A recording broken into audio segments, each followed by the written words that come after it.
알고리즘 매매가 과다 매도를 일으키는 현상을 이제 불러일으켰다 이러기 때문에 진짜 놀랍다 이런 거 아니면은 시장에서 별로 반응이 없습니다. 정통적인 업종이 가기에는 시장 상황이 너무 안 좋았기 때문에 외국인들의 선물 방향성이 매일매일 크게 반전이 있는 한 주였던 것 같아요.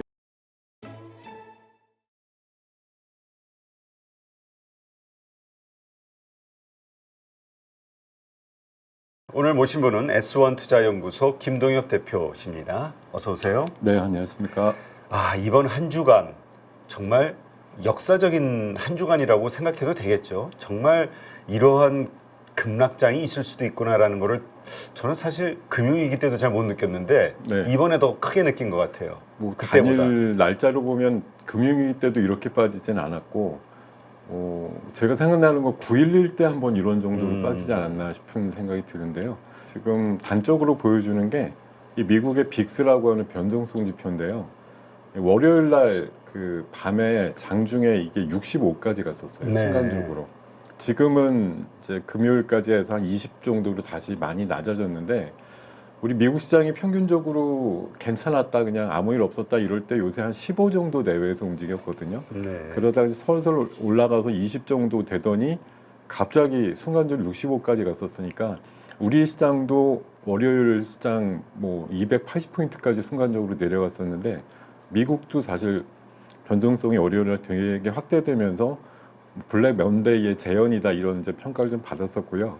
주간으로 보면 이제 월요일 날 지나서 화요일부터는 조금 안정이 돼가지고 금요일 밤 토요일 날 오전까지의 시장은 월요일 날 빠졌던 거를 작게는 반에서 한 60-70% 정도는 만회했다 이런 평가인 것 같습니다.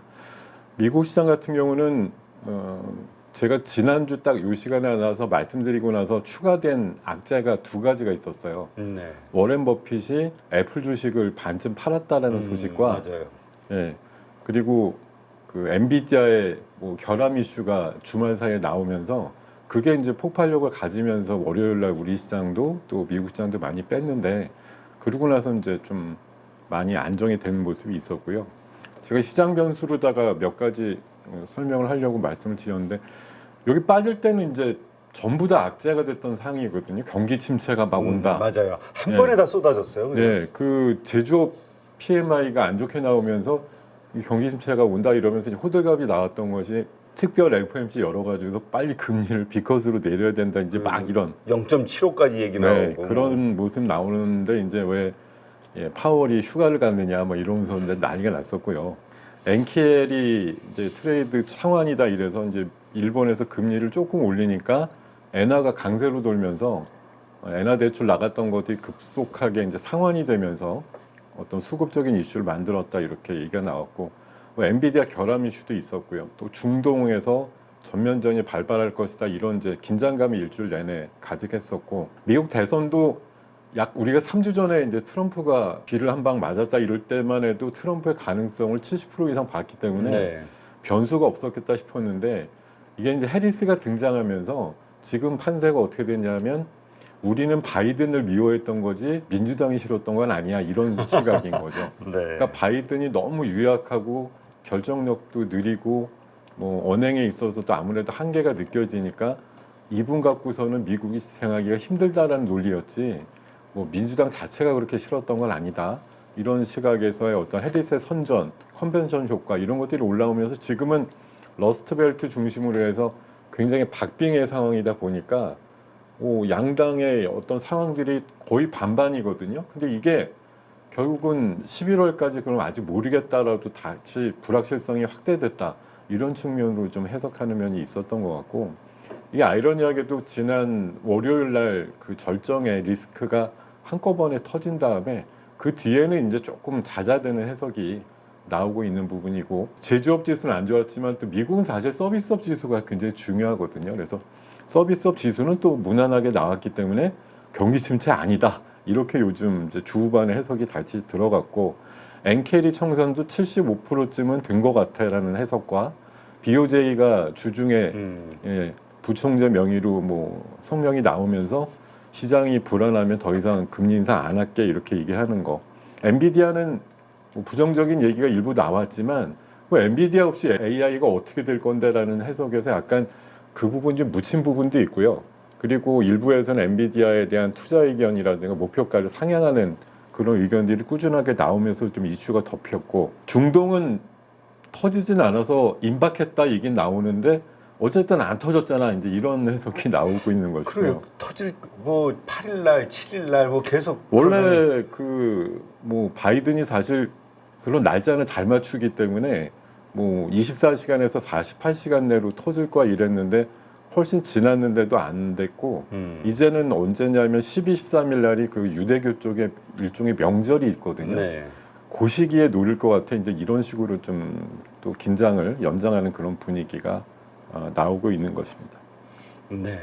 하여튼 이러한 이슈들이 그냥 한꺼번에 쏟아지면서 월요일, 사실 지난주 금요일 날도 우리가 블랙 프라이데이 막 이런 얘기할 정도로 좀 빠졌었는데. 그렇죠. 금요일 날 우리 시장이 100포인트 빠졌고, 그 다음 날 이제 저희가 처음으로 토요일 날 아침에 나와가지고 그때 이제 고민을 굉장히 했던 게 월요일 날이라도 팔까요? 아니면은 뭐 그렇죠. 버틸까요? 이제 이런 해석의 문제가 있었는데, 제가 그때 아마 그렇게 말씀드렸던 것 같아요. 참 대부분은 견디세요 이렇게 얘기할 터라고 보고 주말에 많은 의견 모아가지고 중심점이 나오고 평균이 나오면 대세가 얘기하는 거 반대로 하세요 이렇게 말씀드렸는데, 제가 기억하기로는 거의 다 이제 100포인트쯤 빠지고 뭐 2600선 근처 되고 이러니까 견디세요라는 말이 대세를 이루지 않았을까 생각이 드는데, 사실 뭐 물론 월요일 날 그냥 PC 끄고서 스마트폰 안 보고 넘어가신 분들은 뭐 주 후반에 켰으면 그새 별일 없었네 뭐 이렇게 생각하실 수도 있겠지만, 월요일 날 사실 마이너스 한 3, 40 시작해가지고 3시 정도 됐을 때 마이너스 280까지 갔었거든요. 네. 그걸 보느라면 아마 뭐 진짜 끔찍하다 이런 생각을 하셨을 월요일을 보내셨을 거고, 다행히도 뭐 화요일부터는 이제 너무, 사실 월요일 날 저도 뭐 우리 제가 일하는 곳에 나가갖고 도대체 이유가 뭐냐 이렇게 뭐 다양한 이유들을 얘기하지만 이게 어떻게 280포인트나 빠질 재료가 되지라는 생각을 많이 하면서, 이게 이제 결국은 나중에 해석을 하고 보면은 알고리즘 매매가 과다 매도를 일으키는 현상을 이제 불러일으켰다 이러기 때문에, 이게 우리가 요즘 이제 AI 가지고 많이 이슈를 만들어서 한 1년 반 뭐 이슈도 만들고 장사도 하고 좋은 종목들도 나오고 이랬지만, 얼마 전에 약 3주 전에 클라우드 이슈 때문에 뭐 항공이라든가 네. 이런 쪽에 에러가 나왔잖아요. 그때도 제가 순간적으로 느꼈던 게, 이게 과학이나 기술이 고도화될수록 몇 개 이제 과점 형태가 되다 보니까 여기서 뭔가 삐끗하게 되면 전체가 크게 감염되는 이런 일들이 나오는데, 이번에 이런 알고리즘이라든지 이런 것도 누가 이런 과정을 일으키고 싶겠냐마는 쌓이고 쌓이다 보면 이상현상들을 갑자기 만드는구나 이런 우려가 생긴 거고, 이번에 이게 한번 생겼으니까 이제 안 나오겠지라는 생각을 하시게 될 것 같은데, 제 생각은 조금 달라요. 언제고 다시 발발할 수 있는 이슈다 이거. 이런 생각이 좀 드는 한 주였던 것 같습니다. 네. 자, 어쨌건 이제 절정은 지났다. 그러니까 지금 사람들이 두려워하는 게 이게 끝이 아니라 계속 네. 뭔가 이어지는, 네. 그러면서 이제 IT 버블을 떠올리니까 그때 네. 터지고 나서 계속해서 흘러내렸으니까 네. 그런 거를 생각했는데, 어쨌든 이제 미국 증시 오늘도 상승으로 좀 마감이 됐습니다. 나스닥도 0.5% 정도, 네. 0.5%죠? 네, 네. 0.51 네. 상승으로 마감됐는데, 일단 이제 다시 이전의 그 상승 추세로 가기 위한 이제 움직임들이 나올 것이냐, 아니면 이러다 다시 또 밀릴 것이냐, 어떻게 보세요? 저는 뭐 오늘 새벽에 그 미국 시장 보고 또 이런저런 생각하면서 오면서 생각을 좀 정리해 봤는데요. 제 느낌은 전고점을 넘지는 못할 것 같다. 왜냐하면 사람들이 이번에 굉장히 경각심을 가지거나 좀 한마디로 좀 쫄았다 이렇게 보기 때문에, 쌍봉 정도 형태로 나오면 충분히 뭐 먹었다 아니면 충분히 누렸다 이렇게 생각하고 그 전에 살살 팔기 시작할 거라고 생각이 들고, 이번 이런 충격을 보고 이제 뭐 생각지도 않은 하락이 나왔으니 여기서 저점으로 주워가지고서 다우를 뭐 이를테면 42,000이라든가 이런 시간 이상으로 보고서 배팅을 해야 된다 이런 거라기보다는, 이번에 충격적인 하락은 이제 합리적으로 생각하기에는 과다했으니까 그런 과다 이상 현상으로 떨어졌던 부분들을 만회하는 정도는 되겠지만 제 생각엔 다우 정도도 한 4만 정도에서 왔다리 갔다리 하는 정도. 왜냐하면 4만 2천을 넘기기에는 지금 주변 변수들이 아직 안정화되지도 않았고요. 또 비슷한 현상이 일어날 수 있는 가능성을 이번에 충분히 느끼시지 않았을까 생각이 들기 때문에 조심스럽게 이제 과하게 내렸던 부분은 만회가 되겠지만 그 이상을 노려보기에는 여러 가지 주변 환경들이 아직은 숙성되지 않았다 이렇게 생각하고 있습니다. 네. 지금 나스닥은 올랐지만 반도체 지수는 조금 아직 불안한 것 같아요. 반도체주들은 계속 좀 밀리는 모습, 흔들리는 모습도 보여주고. 간밤에 TSMC가 7월달 매출을 발표를 했는데 상당히 잘 나왔어요. 네. 제가 알기로는 작년 7월보다 매출이 45%나 늘었다고 와, 나왔거든요. 엄청나네요. 근데 1%밖에 안 올랐습니다. 그러게요. 한 1.5%. 그러니까 이게 뭐 AI 절정론이다, 회의론이다 이런 게 있는 게 이번에 나온 실적 같은 게 시장에서 해석하기로는 이게 피크 아니냐 이런 해석인 거예요. 엔비디아도 뭐 이슈는 빨리 덮었습니다만 그 가속기 일부 결함 이슈라고 하는 게 결국 3개월 정도 그 보도에 따라서 지연이 된다고 하면 3분기 실적에 있어서는 약간 삐끗할 수 있다라는 기대감. 그러니까 이번에 8월 말에 발표하는 실적이야 이제 2분기 실적이니까 이상이 없을 것 같은데 엔비디아도 비슷한 현상을 가질 수 있다는 거죠. 그러니까 3분기 이번 그 여름 장사해가지고 가을 늦게 발표하는 지표에 있어서는 어떤 수익의 변동성이라든가 이런 것들이 이 폭이 좀 줄어들 것 같다 이런 예상이 나올 수가 있기 때문에 실적이 잘 나와도 아마 피크의 느낌을 보일 수도 있다 이런 우려가 조금 있는 것 같습니다. 그러게요. 어제 저희 노근창 센터장 그 방송을 좀 했는데 네. 그분도 3분기에는 이렇게 되면 깜짝 실적은 어렵지 않겠냐. 근데 시장이 요구하는 거는 좋은 실적이 아니라 깜짝 네. 실적을 원하니까. 지금 굉장히 눈높이가 높거든요. 그러니까 네. 지난주에도 비슷한 말씀 드렸는데 어이쿠야 하고 제가 지금 되게 리얼하게 놀라지 못해서 그런데 진짜 놀랍다 이런 거 아니면은 시장에서 별로 반응이 없습니다. 근데 이번에 어제 오늘 좀 놀래킨 게 하나 있어요. 일라이릴리가 있습니다. 일라이릴리가 이번에 실적 나왔는데 상반기 매출이 200억 달러를 넘었고 상반기 영업이익이 8조 5천억이 나와가지고 작년 동기 대비해서 70%가 넘게 그 증가가 있거든요.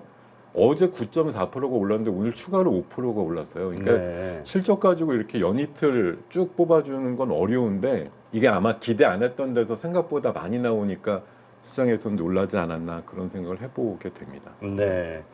자, 그렇다면 이번 주 이제 증시 호재 뭐 이번 주는 뭐 호재는 없었던 것 같아요. 우리 증시 그래도 뭐 전부 악재만 있었던 것 같긴 한데 호재가라고 좀 하면 찾아볼 만한 게 있을까요? 이번 주 호재는 찾자고 치면 이제 악재를 얼마나 긍정적으로 해석하느냐의 문제. 방금도 설명드렸지만 악재를 악재로만 계속 해석을 했다고 하면 장이 더 빠졌겠죠.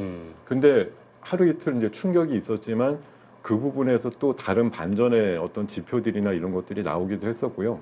또 뭐 큰 해석은 아니지만 삼성전자의 그 HBM3 2의 8단 네. 그 퀄테스트 통과 이슈도 어느 정도 시장 안정에는 도움이 됐다고 생각을 합니다. 그리고 심지어는 어저께 끝날 때 시장에서 무슨 얘기 나왔냐면은 12단도 얼마 안 남았어 승인 테스트가 이런 이제 반응이 나왔거든요. 그래서 그 부분이 조금 전략적으로 반도체 지수라든가 이런 것들 좀 사실 이번 주에 보시면은 그 필라델피아 반도체 지수가 보통 하루에 5%에서 7%씩 오르기도 하고 내리기도 하고 이런 변동성이었거든요. 지수가 그렇게 움직이니? 지수가요. 그러니까 해당되는 종목들은 대부분 두 자릿수씩 왔다 갔다 했다라는 그런 얘기가 되는 건데 그만큼 이제 변동성이 크다라는 게 사실 지금 반도체 지수도 제일 고공권이잖아요. 네. 거기에서 이제 변동성이 일일비가 심하다는 얘기는 사실 이론적으로 조금 살펴보면 추세가 바뀌려고 할 때 그런 모습이 나오지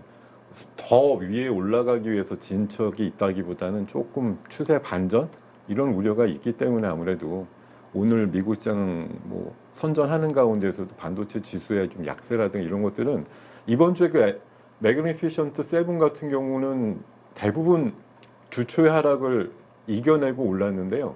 엔비디아만 지금 빠졌거든요. 그래서 엔비디아의 역할이 앞으로 물론 엄청나게 중요하지만 뭐 3분기 실적에 대한 우려감이 스물스물 좀 있다. 이게 사실 엄청난 실적을 보이는 기업한테 이런 평가를 하는 게 박하지만 그동안 사실 몇 달이고 한 1년 반 동안 굉장히 좋은 평가를 많이 받아왔기 때문에 지금 이제 의심의 눈이 막 생겼다. 이런 해석이 좀 나올 것 같습니다. 네. 자, 그렇다면 반도체주 진짜 말씀하신 대로 두 자릿수 뭐 20, 30%다 한 주간 동안 폭락한 거 네. 허다한데 근데 회복이 잘 안 돼. 그렇죠? 네. 그러니까 오히려 바이오주가 좀 어, 뜨고 네. 이번 주 완전 좀 특징적인 섹터 종목들이 좀 많이 좀 나온 것 같은데 어떻게 보세요? 어떻게 보면 뭐 정통 우리가 좀 주요 섹터다 이렇게 얘기하는 쪽에서는 별 반등이 없었고요.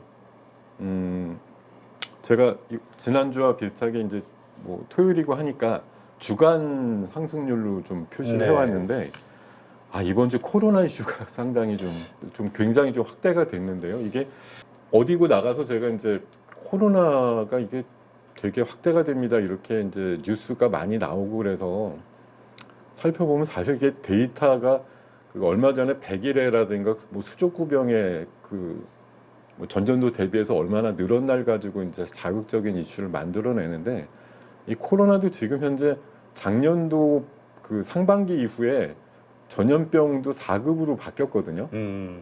엔데믹이 돼서 이제 그 거의 종료 선언을 해 놓고 나다 보니까 거의 1년 사이에 코로나 뭐 진단 키트라든가 이런 것들을 거의 만들어 놓지 않은 거죠. 그리고 업체들도 부도도 많이 났고 문 닫은 회사들도 많습니다. 네. 평소에 비치해 놓을 이유가 없는 거죠. 그러니까 거의 없는 데서 찾으려다 보니까 뭐 부족하다 없다 이런 얘기들 나오는데요. 그러니까 진짜 없으니까 그런 것 같은데 제가 오늘 오면서 막 차 안에서 검색을 해봤더니 5일 동안 편의점에서 팔린 진단 키트가 8,000개라 그러더라고요. 와, 많이 팔린 건가요? 제가 받은 느낌은 이거 팔렸는데 이렇게 올라간 거야? 이런 생각이 솔직히 많이 드는 건데 제 질문이 맞았군요. 8,000개? 그 많이 팔린 그러니까 건가? 그만큼 구비가 안 돼 있다는 아. 얘기이긴 합니다. 왜냐하면 제가 약국에서 저도 뭐 몇 달 전에 한번 할 때 한 6,000원씩 하고 2개 쓸 수 있는 거 산 게 한 6,000원이었던 것 같은데 8,000개 곱해보니까 5천만 원 정도 되거든요. 아, 근데 지금 일주일 사이에 진단키트 업체들 아마 합쳐서 보면 몇 천억 올라갔을 거예요, 시가총액이. 그러니까 이게 사실 굉장히 침소봉대 돼 있는데 정부에서 이제 어저께 발표를 했어요. 이 다음 주 정도에 한 500만 개 공급하겠다 네. 이렇게 얘기하니까 또 500만 개 이러면 또 금액이 달라지니까 관련 업체들의 이제 희비가 좀 생길 것 같은데 어쨌든 뭐 진매트릭스, PCL, 휴마시스, 엑세스바이오처럼 진단 키트로도 한 2, 3년 전에 그 매출단에 굉장히 재미를 보는 회사들이 이번에 굉장한 상승을 보여줬고요. 그리고 이제 또 사회적 이슈가 됐던 게 그 전기차 화재, 이 이슈가 또 지금 사회적인 문제로 비화되고 네. 있잖아요.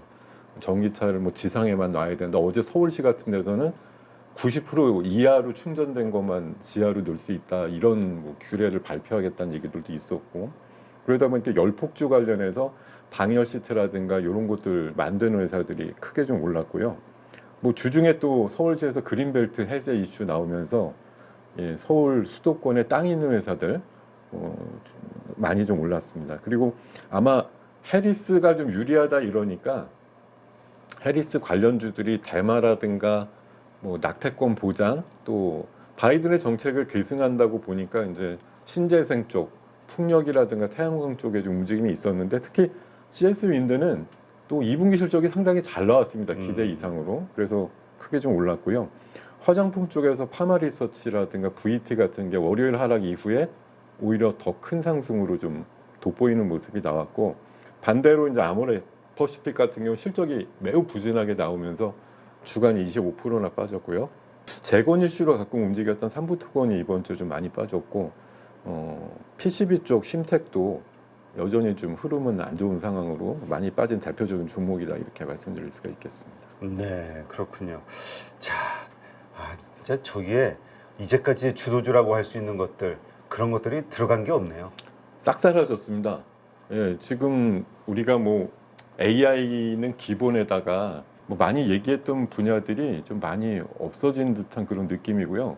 이번 주는 사실 뭐 정통적인 업종이 가기에는 시장 상황이 너무 안 좋았기 때문에 뭐 흔히 말해서 틈새라고 하는 쪽, 뭐 아까 말씀드렸던 코로나 이슈라든가 열폭주 이슈라든가 또 그린벨트 같은 이런 정책적인 이슈, 지난주에 왜 우리 댐 건설한다 그래가지고 한번 올랐다가 제자리 왔거든요. 5일 네. 동안 내내 빠져서.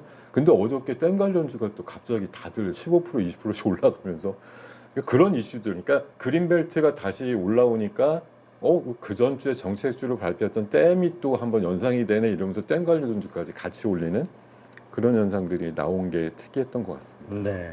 근데 어제 장을 보면서도 좀 수급 주체가 없는 것 같다라는 생각을 좀 했거든요. 네. 거래가 그렇게 많이 된 것 같지도 않고 느낌적으로 외국인도 그렇게 활발하지가 않고 개인도 그렇고 기관도 그렇고. 뭐 계절적으로 보면 사실 지금 너무 힘들고 덥기도 하시지만 기간적으로 보면 이게 이제 여름 휴가 시즌이긴 해요. 그래서 많은 분들이 조금 뭐 매매에 있어서 좀 잦아들었다 이런 평가를 받을 수 있는 시즌이기도 하고요.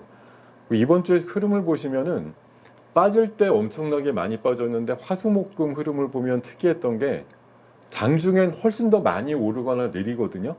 근데 끝날 때 보면 그 상승폭이 굉장히 줄어드는 현상을 몇 번이고 보여줬습니다. 어제도 마찬가지였고 그저께 목요일날 같은 경우는 장중에 초반에 45포인트 정도 빠졌다가 10포인트 정도로 마이너스 끝났거든요. 네. 그 전날 같은 경우는 뭐 거의 100포인트 오르다가도 한 60포인트로 끝났고 이런 식으로. 그러니까 중간에는 막 피치를 올려가지고 끌어올리는데 외국인들의 선물 방향성이 매일매일 크게 반전이 있는 한 주였던 것 같아요. 그러니까 오히려 막 10,000개 이상 팔다가도 종가되면 플러스로 바뀌기도 하고 또 그 다음 날은 반대로 플러스 몇천 개 나오다가 갑자기 마이너스로 되기도 하고 이렇게 어떻게 보면 개인 투자가의 어떤 투자의 어떤 의식을 굉장히 혼란스럽게 만드는 한 주였다 이렇게 생각이 듭니다. 네. 자, 다음 주 체크 포인트 어떤 게 있을까요? 미국이 결국은 이번에 울고 웃은 게 뭐 ISM 서비스 제조업 지수 갖고 살았지만 그 전전날 발표됐던 제조업 지수 가지고 또 이상하게 해석을 했던 것처럼 네. 미국도 지금 바라볼 수 있는 건 어찌됐든 FOMC는 이제 9월 중순이기 때문에 한 달 정도 훨씬 남았기 때문에 그 중간에 나오는 경제 데이터에 민감할 수밖에 없다는 생각인데요. 다음 주에 발표되는 게 이제 7월 CPI가 14일 날 있고 소매 판매 지표가 15일 날 있거든요. 그 지표에 좀 많이 될 것 같고 이번에 안정을 찾은 결정적인 지표가 또 실업수당 청구 건수인데 매주 발표가 되거든요. 네. 그거가 이제 예상치를 넘었냐 안 넘었냐 가지고 예상보다 조금 나오면 좋아하는 거예요. 근데 예상보다 이제 넘게 나오면 실업률이 또 이게 4.3에서 더 올라가는 거 아니야? 이제 이런 해석이 나올 거기 때문에 지금은 나쁜 게 좋은 게 아니고 좋은 게 좋은 거다 이렇게 해석의 국면이 바뀌었다고 생각하시면 되겠고요.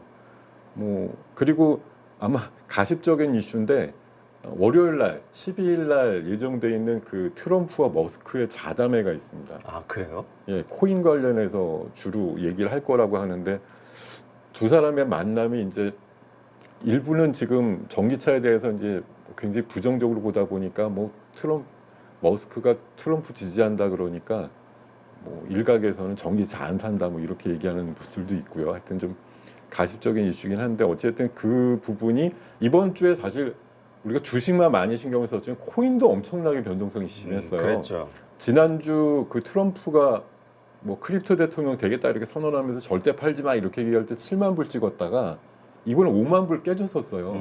그랬다가 지금 6만 불까지 다시 올라왔기 때문에 변동성이 한 40%쯤 내려갔다 20%쯤 올라오는 그런 변동성이었거든요. 그래서 다음 주 아마 시각에서도 코인의 변동성도 굉장히 심화될 수 있고 일각에서는 이게 MZ세대를 겨냥하는 이슈이기 때문에 해리스도 일부에서는 좀 전향적으로 얘기한다. 왜냐하면 그 트럼프도요 어저께 그저께 나온 얘기 중에 그 낙태권 보장을 일부 해줄 수도 있어 이런 얘기를 또 흘렸기 때문에 이게 지금 양당의 정책이 약간 버무려져 가지고 남들한테 인기 있는 정책은 나도 갖고 와서 쓴다 이런 식으로 좀 중탕이 되는 그런 분위기가 일부 있는 것 같습니다. 네. 자, 지금 어쨌건 비중을 줄여야 되냐, 현금을 확보해야 되냐, 뭐 여러 가지 의견들이 있는데 네. 어떻게 대응하는 게 좋을까요? 제가 이 폭락장 이후. 네, 지난주도 뭐 이번 주도 계속 고민이 되는 거거든요. 무언가 이제 결단을 내려야 된다라는 게 꼭 필요하시냐? 오히려 이제 이렇게 좀 반문을 드리고 싶은데 사실 이 방송 보시는 많은 분들의 이제 포지션은 전부 다 천차만별이실 텐데 아무래도 우리가 보통 얘기를 하는 거는 주식을 최소한 80에서 90%쯤은 갖고 있는 분들을 대상으로 얘기를 하기 마련입니다. 신규로 오늘 지나서 다음 주부터 주식 투자를 시작하려는 분들한테는 사실 지금 정도면 상당히 좋은 기회죠. 투자 기회라고 보이는 거거든요. 특히 제가 이제 주중에도 그런 말씀 많이 드렸는데 우리 코스피 기준으로 2,600선 정도가 정상이냐 비정상이냐의 기준선으로 전 생각을 하고 있어요. 그래서 여전히 2,600 밑이라고 하면 그 정도 이상 레벨까지 극복이 돼야 되는 건 합리적인 수준이라고 보는데 이번 월요일장에서 보셨듯이 뭐 여차여차해서 우리가 이렇게까지라고 생각했는데 심지어 2,300대를 봤단 말이죠. 네. 이게 그냥 합리적인 이 많은 수백만의 뭐 투자가가 존재하는 시장에서 이게 가당키나 했던 상황이냐 싶은데 그걸 그냥 우리는 목도를 했단 말이에요. 누가 막을 생각도 없고 뭐 8년 만에 서킷 브레이크가 걸리고 이런 시장이 나오는 게 과연 이 정도의 하락을 이끌 만큼 악재가 그냥 충만했던 거냐. 많긴 했지만 이 정도 급은 아니다라는 평가가 후에는 많았는데 그렇게 상황들을 몰아가는 시장이 발생할 수 있다는 거고요. 저는 그래서 이번에 딱 그냥 냉정하게 저만의 생각을 한 거는 코스피 기준으로 2,600선을 넘는 수준으로 돌입이 되면 비중을 거의 한 5대5로 가는 게 좋겠다. 왜냐하면 막 2,800, 3,000은 뭐 비중을 줄이시더라도 한 50% 있는 주식으로 향유하시면 될 것 같고요. 지금 제가 봐서는 이번 하락이라고 하는 게 물론 충격적이었으니까 3, 4년 동안은 안 나와 이렇게 생각하실 수도 있지만 제가 보기엔 아직 변수들이 채 정비가 안 돼 있고 여전히 변수를 끌어올 수 있는 악재들이 잠재돼 있다고 생각을 하기 때문에 지금은 뭐 가장 뭐라고 할까요? 변명을 하기도 좋고 당연히 합리적인 생각은 반반 전략으로 가는 게 제일 좋은 것 같아요. 현금 50%는 들고 가자. 네, 왜냐하면 올라가는 건 50%로 뭐 향유하시고 그 대신 빠질 때 기회를 노려볼 수 있는 50%는 현금으로 간. 근데 이게 정확하게 말씀 올리지만 지금 8, 90% 이상 주식을 갖고 계신 분들한테는 커다요. 전혀 먹히지 않는 전략이에요. 왜냐하면 내가 지금 어차피 3, 40%좀 빠졌거나 뭐 최소 20%좀 빠진 종목들이 수두룩한데 여기서 2,600 간다고 줄여봤자 그렇죠. 해봐야 손해를 몇 프로 안 될 확정시키는 텐데. 것밖에 안 되는데 이 전략을 하라고 하면 대부분 다 뭐 의미 없는 소리다 이런 말씀을 하실 것 같거든요. 근데 이번에 생각 한번 다시 해보시면 2,600대, 700대도 많이 빠져서 이랬는데 2,300대를 봤잖아요. 이게 그냥 10년 만에 한번 우연히 본 거냐 아니면 앞으로도 재현될 수 있느냐 이런 어떤 확률로 다 저한테 물어보신다고 하면 오히려 재현될 수 있는 확률이 오히려 51%는 된다 이런 생각을 합니다. 왜냐하면 지금 아무리 아니라 그래도 전 세계 시장은 고공권이에요. 어떤 식으로든 이게 어떤 빅브라더가 시장에 존재한다고 봤을 때 저는 물론 모르지만 이 사람들이 시장을 여기에서 한번 충격으로 이끈 다음에 이걸 저점에서 줍줍해가지고 더 끌어올려서 먹을 가능성이 높을 거냐 아니면 고공권을 다시 한번 유지한 다음에 밑으로 꽂아가지고 더 먹을 지금은 시장이 꽂아도 예측만 하면 먹을 수 있는 시장이잖아요. 네. 여기서 더 올려서 먹을 게 쉬울까 아니면 내려 꽂혀가지고서 먹을 게 더 쉬울까 이렇게 생각해 보면 안타깝게도 내려 꽂혀가지고서 먹을 확률이 더 많다는 거죠. 그러니까 시장은 또 사람들을 이번 하락은 뭐 굉장히 이상했던 거고 살살 또 올라갈 거야 이렇게 부추기는 그런 여론과 이런 것들이 더 많아질 것 같다는 생각이 드는데 거기에 너무 뇌동하시지 말고요. 조금 아쉽더라도 더 큰 하락을 막자라는 생각에서 보면은 조금 조심 투자하시는 게 더 맞다라고 생각을 합니다. 그렇다면 지금 7, 80% 비중이 있다 하더라도 좀 어느 정도 오르면 일단 손절의 의미로 일단 그 현금 50%를 확보해 놓는 전략. 저는 뭐 지금 제 머리에서 나올 수 있는 최선의 전략이라고 생각하는데 아마 들으시면 분명히 뭐 댓글이나 이런데 아유 헛소리 이제 다 늦었는데 지금 얘기해 뭐 이런 말씀 많이 해주실 것 같으나 늦은 거 저도 알고 죄송한 마음도 많은데 지금 이후에 최선의 전략이라고 하는 걸로 받아들여 주시면 좋을 것 같아요. 네. 알겠습니다. 참고하시기 바랍니다.